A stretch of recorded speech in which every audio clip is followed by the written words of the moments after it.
Tapi mereka buang ke arah Lilia. Mereka buang ke arah Lilia, berarti mereka juga sebenarnya kalau dari DNS mau ambil Varus ya, bisa sih. Dari DNS. Tapi masalahnya ya bisa di copy aja. Iya, itu yang jadi pertimbangan. Atau Paling aman sih sebenarnya Lilia ya. Xavier. Lilia udah di ban sih tapi. Lilia, oh ya Lilia udah di ban ya. Xavier mungkin. Xavier lebih menjaga jarak. Xavier bisa sih apalagi dengan Onyx yang dalam tanda kutip punya 3 hero yang memang agak-agak close combat ya. Tapi mungkin aja bisa di-ban juga oleh DNS, so kita masih menunggu 20 detik lagi hingga DNS melakukan banning selanjutnya. Dan kalau kita ngeliat ke arah dari DNS, mereka masih kurang di arah di arah mid laner dan juga di arah roamernya. Mereka langsung di-ban loh, ini benar-benar dipojokin banget dari segi pemilihan marksman-nya. Dua udah kena ada global ban, diikutin lagi sama dengan adanya One dan juga Cloud yang di-ban. Berarti chance-nya cuma satu sepertinya. Oke. Harith Jungler. Harith ya, Harith juga bisa sih. Bukan pilihan yang buruk juga untuk Harith, mengingat juga sebenarnya damage magicnya sudah cukup sih dari Onyx. Tapi masalahnya mereka harus ambil jungler yang benar-benar punya damage juga fisikalnya. Dengan adanya mungkin kalau memang Onyx mau main itu juga not bad. Pakito belum diambil ya? Belum. Oh iya belum. Sama DNS tadi ya diamankan ya. Pakito bisa diambil banget sih, apalagi lawan Lapu-Lapu dan juga Frederick. Tapi kalaupun emang enggak, Lunox dulu yang di-ban. Kemungkinan akan ada jungler tank atau mungkin roamer tank lagi dari Onyx Prodigy, tapi ini dia DNS dua pick terakhir dari DNS. Yang mana mereka masih kekurangan di arah gold laner dan juga mid lanernya. Kalau untuk di gold laner udah ada ya dari DNS dengan adanya Beatrix, mungkin ke arah mid laner dan juga roamernya maksud saja.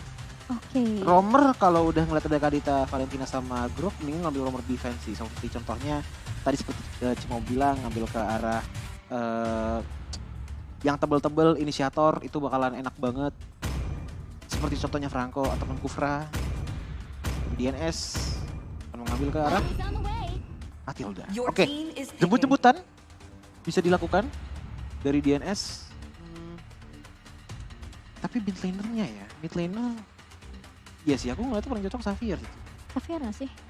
Atau enggak kalau midnya Lunox. Oh Lunoxnya di-ban. Cloud juga di-ban, makanya gold laner dari Onyx bingung juga nih. Atau Harith keluar. Kalau mereka nggak mau main magic damage lagi sebenarnya bisa ngambil Brody sih. Apalagi ini tipikal yang maju ke depan semua kan. Tapi untuk Devin. Untuk head to head lawan Beatrix kayaknya agak repot untuk melawan Brody. Untuk melawan Beatrix, Brody melawan Beatrix mungkin untuk head to head dia laningnya agak susah. Tapi kalau untuk team fight jelas ini bakal enak banget. Tapi ternyata Melissa yang diambil. Yang penting adalah bisa ke-tag sebenarnya sekarang Ci untuk marksman Ci. Iya makanya. Makanya kita udah jarang banget lihat Popol Kupa, Brody gitu. Atau misalkan kayak Clean gitu kan. Ngambilnya tuh full ke arah marksman attack speed gitu. Iya sih. Twist crossbow, Corrosion Sight. Lebih manfaatin basic attack mereka ya. Biar lebih cepat gitu. Iya benar. Dan bawa inspire kan biasanya. Kalau Melissa bisa inspire, bisa flicker. Sebenarnya antara dua itu aja. Cuman keunggulannya dengan adanya Melissa di game kali ini dari Onyx adalah Lapu-Lapu dan Fredrin apalagi Matilda itu nggak boleh nyentuh. Bubble tersendiri lah dengan go-away-nya. Iya sih. Tapi betul kata si Momo. Tapi udah gak banyak pilihan soalnya. Iya. Lunoxnya tadi aku pikir Lunox bisa ngincer ke arah iya, ke arah grup atau mungkin ke arah seorang Kadita ya. Tapi ternyata tidak bisa. Ngelihat meta sekarang ya, apalagi dengan Kadita dengan adanya Xavier, aku jadi berandai-andai. Apa tuh? Kapankah Aurora akan bisa kembali ke meta? Sebenarnya Aurora tuh menurut kamu overrated atau underrated? Overrated pertama sih. Karena sebenarnya kalau pengen bikin dia balik lagi ke meta itu gampang sebenarnya. Gak usah buff apapun. Cukup hilangin bar yang ada di bawah HP-nya dia. Oh. Itu jadi kayak efek of surprise sih. Oh iya maksudnya sih sebenarnya. Gak visible ya. Tapi jadi terlalu OP gak sih? Iya, hanya sekedar buat hilangin bar doang kan. Itu jadi gak ada yang berani lewat rumput kayaknya. Iya gak sih? Serem banget. Iya makanya. Karena kan memang sebenarnya dia kayak Hilda gak sih hitungannya? Stacknya makin nambah, dikumpul terus baru dapat ini kan damage-nya. Iya minusnya satu tapi kalau udah stacknya kekumpul, udah bingung tuh dia mau ngeluarin skill apa. Tapi movement speed dia juga jelek banget sih. Iya movement speed dia udah gak ada dia sama sekali. Apalagi kalau untuk di mid lane sekarang kan seenggaknya kan minimal ya ada movement speed tambahan gitu loh. Kayak dari Xavier gitu loh. Tapi balik lagi kita akan melihat untuk di game ketiga kita. Di match kelima di minggu kedua hari ini. Yes, dan ini adalah menjadi game penentu apakah DNS mampu untuk menahan Onyx kali ini. Dan apakah Onyx yang masih tetap pokoknya kita juara nomor 1, nomor 1. Harusnya gitu sih. Karena ya untuk mempertahankan lah dan juga mengejar BTR juga gitu. Tapi DNS pun juga harusnya nggak mau kalah juga ya. Tapi dua Purify loh diamankan oleh DNS dengan adanya Lord Mei dan juga Walker. Sementara kita lihat dari Onyx pun mereka masih tidak menggunakan Purify sama sekali dan bahkan dia di game kali ini mengambil ke arah Inspire. Wow, oke, Inspire dan Gilang udah mulai, oh my god, terus tiba-tiba dia oleh seorang Nile yang dimana Nile ternyata di sini bukan pakai jungler. Grok jungler ternyata ya. Dan Gilang terkena Petrify dan namun satu hit terakhir Nile masih punya wall charge. Dan langsung menumbangkan seorang Gilang di area atas. Langsung ditubruk itu saja dilemparkan Lord Mei pun langsung disenggol dengan adanya satu dinding yang dilakukan oleh Nile. Tapi dengan adanya seorang Gilang yang hilang, otomatis Gilang yang hilang ya. Nyambung juga, iya. Seenggaknya gold shield turret dari DNS di arah bottom lane sudah mulai dikikis perlahan dari D. Tapi pindah ke arah top lane. Ini Pakito ngelawan Lapu-Lapu. Udah lama kita nggak ngeliat Pakito di arah XP lane. Sekalinya keluar, lihat Lapu-Lapu dari King Lion harus pulang terlebih dahulu. Karena power dari Luffy yang bisa dibilang cukup besar. Tapi balik lagi Owen di arah mid lane sana terkena satu base kita terakhir dari Lord Mei membuat dia harus pulang ke base tanpa melakukan recall. Yes, dan meskipun sempat di cover sama Nile namun ternyata masih belum cukup ya. Defense yang dibuat oleh seorang Nile untuk mengcover seorang temannya, tapi kali ini terkena stun dari seorang Demon dan masih bisa mundur tentunya, tapi terkena efek Town dan bakal coba dikejar oleh seorang Lutfi. Membuat seorang Demon tentunya tumbang dan tidak bisa untuk mendapatkan turtle yang berhasil diamankan oleh tim Onyx.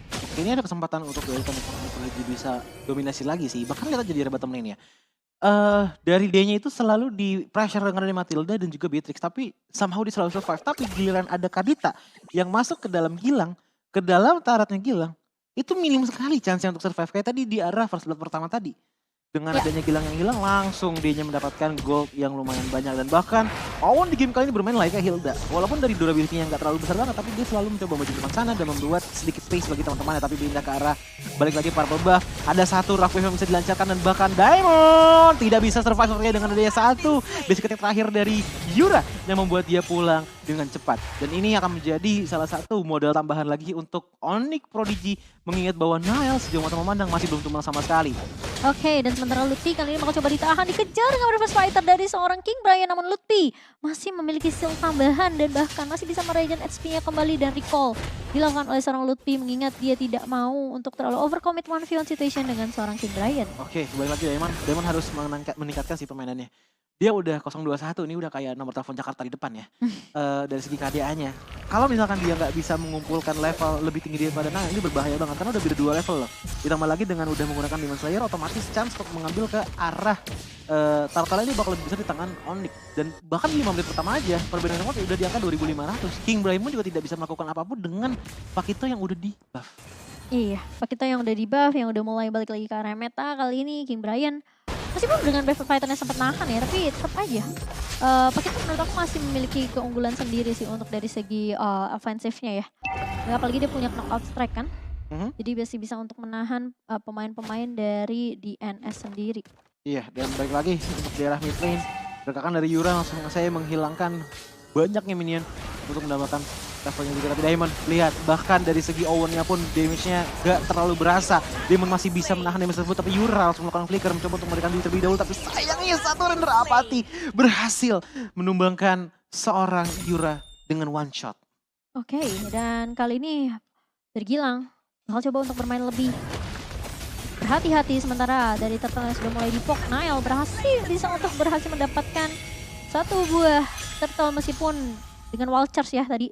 Dan mungkin bahkan retribution juga yang diamankan dari seorang Nile sendiri membuat Onyx mereka berhasil untuk mendapatkan turtle mereka yang kedua.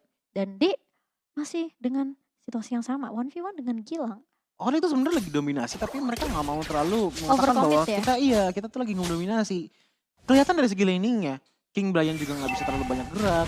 D pun di arah bottom yang dibantu sama Kadita, tapi mid lane-nya memang agak bisa dibilang agak hentikan pergerakannya oleh Prodigy. Maksudnya adalah tidak diapa-apain gitu. Dan balik lagi Diamond satu melawan banyak orang depan sana. Diamond mencoba untuk kabur tapi ternyata ditutup dengan dinding membuat dia harus dash dan masuk ke dalam taraf menghindari damage dari Prodigy. Yes, dan sementara kali ini Gilang masih di pressure habis-habisan di area bawahnya. Dan kalau ngeliatin emblemnya sih sebenarnya nggak terlalu berbeda jauh, hanya dari kedua marksman saja bersama dengan kedua roamer. Di sini dari Matilda sendiri lebih mengambil ke arah regen dan juga untuk resurrection time-nya ya. Dia lebih diperkecil lagi dari seorang Lord Mei. Sementara dari Owen lebih berfokus ke arah penetration dan juga movement speed. Dengan adanya Magic Worship yang bakal menambahkan sedikit damage after effect-nya ya. Ya, Nile lagi maju ke sana. Memberikan sedikit efek presence yang cukup berbahaya dan bahkan Purple Buff pun ternyata masih bisa diambil di tangan seorang Diamond. Masih bisa dibilang team fight yang cukup adil dari kedua belah tim, tapi pertukaran yang gak adil untuk DNS karena mereka sudah kehilangan 2 turret di arah top lane dan juga di arah bottom lane-nya. Nah, jadi ingin membahas bahwa dengan adanya emblem Festival of Blood yang dibawa oleh Pakito, di game kali ini Lutfi harusnya bisa menjadi inisiator slash offensive taker dari Oli Prodigy, mengingat bahwa harusnya itemnya yang penting itu ada 3 sih. Ada Hunter Strike, ada Oracle, dan juga ada Bloodlust X. Tapi balik lagi dengan pindah ke arah Turtle pun juga sudah spawn dan Hunter Strike pun langsung diamankan oleh Lutfi di game kali ini. Nile di lain sisi langsung saja memberikan segala macam basic attack terhadap Turtle, tapi pindah ke arah bottom lane 2 lawan 3. Antara Kadita, antara Pakito, dan juga antara Valentina. Semuanya masih bersembunyi dan masih belum melakukan kontak sama sekali. Oke, masih hanya ngepok-ngepok aja ya dari kedua belah tim. Namun kali ini dari Onyx, mereka terlihat lah permainan yang cukup lebih berhati-hati. Karena sebenarnya potensi dari DNS juga mungkin masih bisa untuk melakukan counter balik. Mengingat posisi dari seorang Gilang kali ini juga lebih dijaga dengan adanya keberadaan dari Lord Mei dan juga seorang Walker. Kombonya sebenarnya masih enak. Ada Xavier, ada Fredrin, dan juga ada Lapu-Lapu. Seperti trio yang sebelumnya.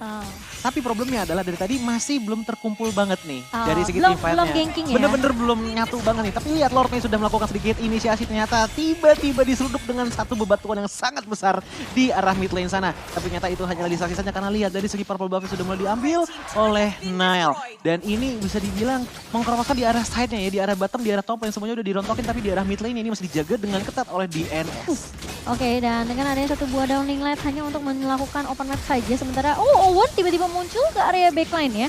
Mencoba untuk melakukan harassment ke arah seorang King Brian, namun ternyata masih bisa diselamatkan oleh kawan-kawan dari DNS 2 Purify. Di tangan Lord Mei dan juga Walker ini yang mungkin membuat mereka respect dengan adanya surprise inisiasi yang bisa dibawakan Owen seperti tadi. Black Ice Shield tambah Steel Like Blade sepertinya akan dibuat dengan adanya Dominance of Ice dari tangan Pakito. Tapi balik lagi Nile, kamu tuh jungler ngapain kamu depan-depan sana, dan bahkan lihat Nile sepertinya membuat satu wild charge yang sangat-sangat penting bagi Oni karena 2 player bahkan 3 terkena stun dengan sangat-sangat kompak dan membuat 2 player tumbang dengan sangat-sangat cepat. Tapi di lain sisi Owen pun mencoba untuk lari terlebih dahulu dan ternyata masih bisa kabur dengan adanya pasif yang menyala membuat darah dia kembali lagi hampir penuh. Nile. Permainannya ini sampai masuk ke selubuk tengah mid lane dari DNS. Tapi selama game berjalan dia masih belum tumbang sama sekali walaupun gameplay dia yang bisa dibilang sangat beresiko. Walaupun sangat beresiko tapi memang sangat worth it untuk dilakukan. Terbukti dengan wild charge yang terkena kepada 4 player tapi sayangnya tadi follow up yang gak terlalu banyak yang membuat hanya 2 player saja yang tumbang setelah wild charge terjadi. Yes. Oke. Lord pun langsung saja dipoke oleh teman-teman dari Onyx dan bahkan langsung diambil dengan begitu cepatnya. Ini baru menit ke-10, 6-3 bisa dibilang game yang agak sepi, nggak terlalu banyak inisiasi dari kedua belah tim, tapi sekalinya ada inisiasi ini langsung ngebuat heboh. Nah yang jadi jangan tiba-tiba jadi roamer juga gitu loh, dan bahkan King Brian yang dari masih 0-0. Jadi King Brian literally belum ngapa-ngapain Ci. 0-0 soalnya dari segi karyanya. Pindah lagi ke arah mid lane, pergerakan udah mulai ditekankan oleh Onyx untuk langsung menghilangkan inner middle turret. Mungkin dari King Brian juga nggak mau terlalu gegabah, mainnya bener-bener kelihatan banget hati-hati banget dari game yang ketiga kali ini. Sehingga King Brian padahal dia punya potensi untuk setidaknya ya 1v1 sama Lutfi aja tuh masih bisa untuk setidaknya kayak mancing-mancing biar pemain-pemain dari Onyx ini ketarik gitu.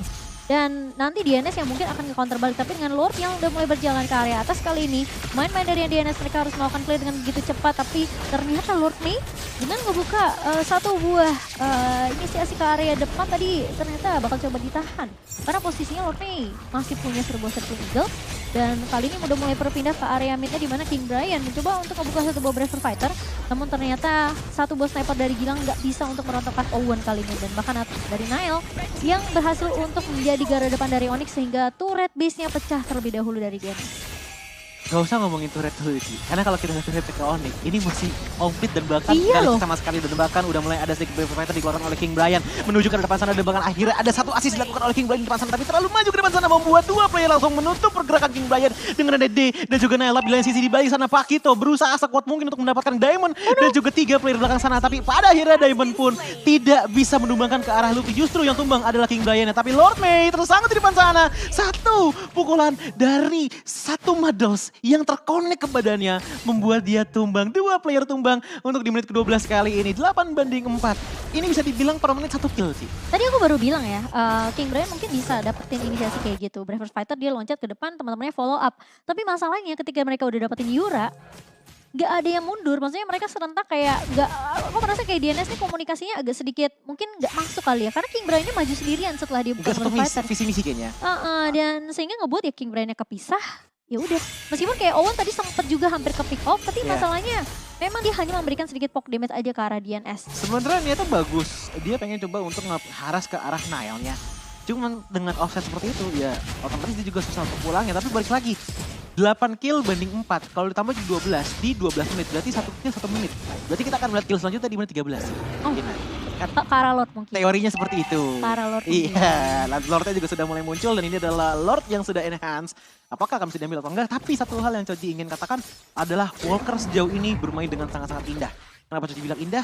Dari tadi yang menghalangi Onyx untuk bisa masuk ke dalam base start dari DNS adalah bisa dibilang extension dari seorang Walker dan juga Mystic Shield-nya. Yang dimana immobilize kecil-kecil itu yang paling penting banget karena kenapa? Sekalinya kena immobilize, King Brian itu sebenarnya bisa langsung melakukan inisiasi ke arah depan. Maka dari itu Onyx bermain dengan sangat-sangat hati-hati untuk tidak asal main ke depan sana dan menginjak track yang dimiliki oleh Walker. Maka dari itu kita bisa melihat juga dong, dari D, Lutfi dan juga Nail ini sama sekali belum tumbang dari menit pertama.